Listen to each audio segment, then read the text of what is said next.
The vapors inside chemical tanker trucks can build up pressure due to changes in temperature or when they shift during transport. To prevent this pressure reaching dangerous levels, special vents maintain the balance between the forces that want to implode or explode the chemical payload. These pressure relief vents are standard equipment in this high-pressure business. So, let's blow the lid on the secrets of these unsung heroes of the chemical transporting world. Production starts with the bin of casting-grade wax pellets. These pellets are used to mold wax models of some of the parts, in a process known as lost wax casting. The pellets are fed into an injection molding machine. The machine melts the wax as it forces it into a mold of the vent's lower housing.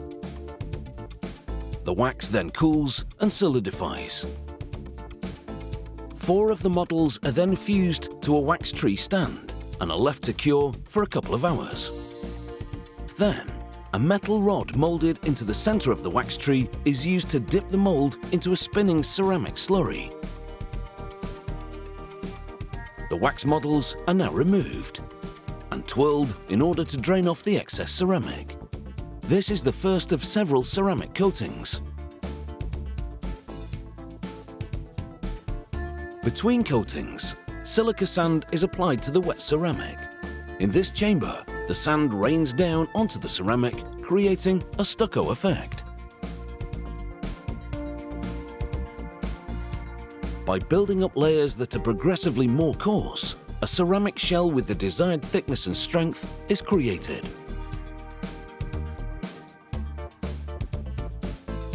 To apply the final coarsest layer of sand, air is pumped through it as the models are dunked into it.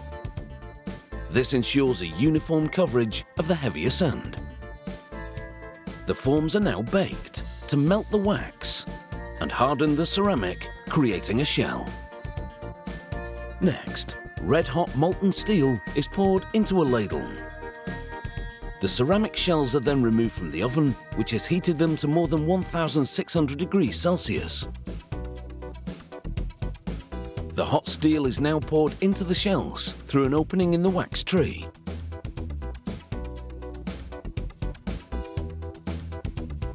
A chemical sealer is added before the molten metal is topped with a piece of ceramic fiber insulation.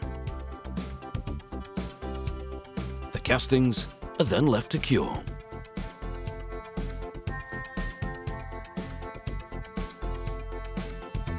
It takes 3 hours for the steel to solidify, after which the ceramic can be shattered to reveal the steel vent housing parts.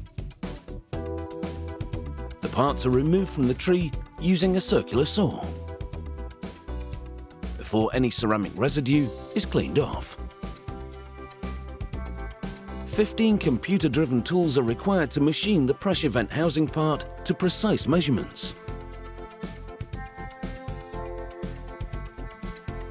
After cleaning and polishing, the part is complete.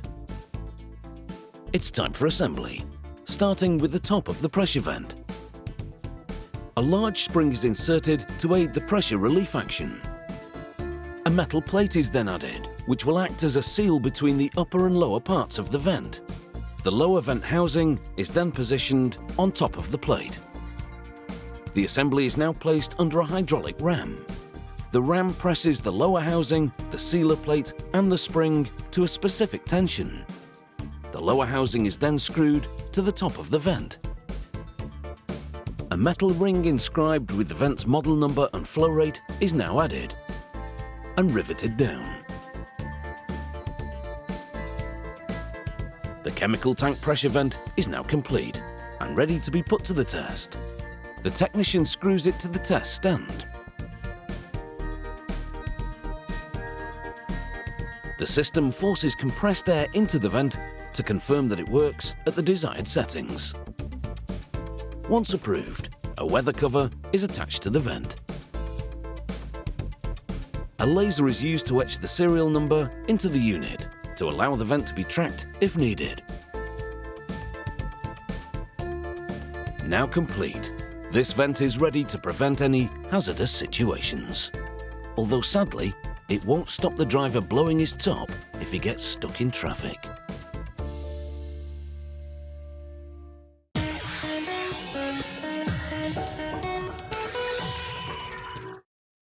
The candy wafer is a classic American confection that's been tickling taste buds since 1847.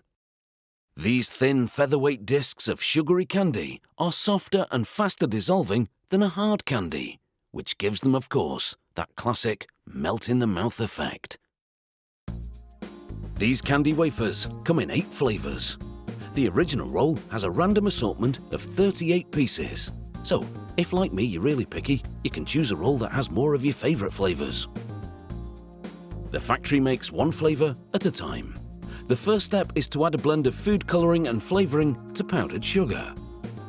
This pink colour and mint flavouring produces winter green flavour, which apparently is quite minty, especially in the winter. The next ingredients are corn syrup and a binding solution made of vegetable gums and gelatin dissolved in water. After mixing for 8 minutes, the consistency of what is now candy dough is checked. If it isn't sufficiently thick, elastic or sticky, more binding solution is added. Next, the dough is divided into chunks, which are fed into the dough sheeter, the first station on the wafer forming line. This black dough is licorice flavour. A conveyor returns leftover dough from the end of the line to be reused in new wafers. The dough sheeter compresses the dough and extrudes it through a slot to form a sheet that's 50 centimeters wide and 2.5 centimeters thick. This yellow dough is lemon flavor.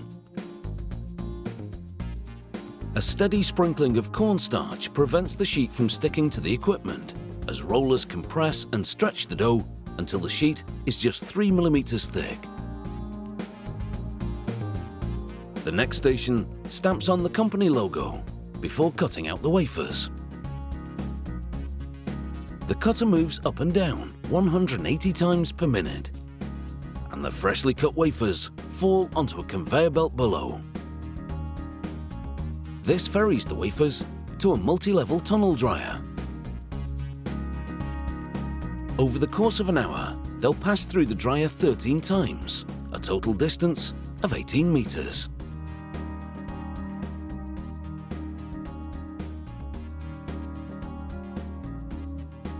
These green wafers are lime flavor. The dryer is set to 65 degrees Celsius, which is warm enough to remove about half of the moisture without melting the sugar. These brown wafers are, of course, chocolate flavor. Once partially dried, the wafers are stiff, allowing them to be placed in trays without sticking to each other. The trays are stacked in the drying room, which is heated and humidified with steam. It'll take 16 hours to dry out the candy wafers until their moisture level descends to less than 1%. The factory tests samples by jabbing them with a device called a penetrometer. It measures the force required to penetrate the candy wafer until it breaks. This ensures the candies have achieved the perfect consistency, although I could do that test with me teeth. When the trays come out of the drying room, they're tipped into a single bin. This mixes the candies, ensuring that every packaged roll will have a random assortment of flavors and colors. The wafers now flow into channels which stand them on their sides. The roll-sized channels of a conveyor belt are now filled with candies, which will move them to the wrapping station. Any remaining gaps are filled to ensure each roll has exactly 38 pieces. The wrapping machine cuts the translucent paper wrapper from a spool and applies a bead of glue to one edge. In a matter of seconds, the machine lifts the roll into the wrapper, seals the edges, and twists the ends closed. As the sealed rolls move along a conveyor belt, heated blocks iron the twisted ends flat. The rolls of candy wafers weigh just 57 grams and are now ready to be packed into boxes. In addition to the traditional roll with assorted flavours, the factory also produces all chocolate rolls. And while some aspects of production have been modernised, the recipe itself hasn't changed a great deal since the first candy wafers rolled off the production line in 1847, which, if you ask me, is rather sweet.